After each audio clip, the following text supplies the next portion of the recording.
সুযোগ হলে মিশরে যান, ফেরাউনের লাশ দেখে আসেন। কারুনের বাড়িতে যান, ধ্বংসস্তূপ দেখে আসেন। পারলে জর্ডানে যান, মৃত সাগর দেখে আসেন। সমকামিতার কারণে লূত আলাইহিস সালামের কওমের লোকদেরকে আল্লাহ জমিন থেকে উঠে একটা আঘাত করেছেন জমিনে। জমিনের উপরের মাটিকে আমি নিচে ঢুকিয়েছি, নিচের মাটিকে আমি উপরে ঢুকিয়েছি।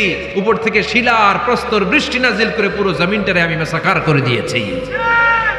ওইখানে এখন ডেড সি, লোহিত সাগর, মৃত সাগর। ওখানে কোনো মাছ জন্মায় না, কোনো কাঁকড়া জন্মায় না, ব্যাঙ জন্মায় না, কিচ্ছু জন্মায় না। লবণের ডেনসিটি, ঘনত্ব এত বেশি, ওখানে কোনো মানুষ ডুবেও না।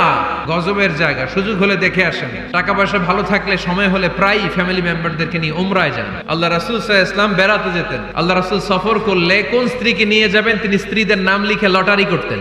সুবহানাল্লাহ নাই?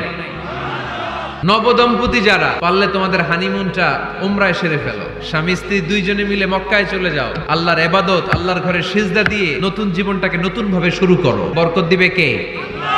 তাহলে ঘরে বা ফ্যামিলিতে সুখ সমৃদ্ধি নিয়ে আসার মাধ্যম হচ্ছে আউটিং এ যাওয়া, মাঝে মাঝে বেড়াতে যাওয়া।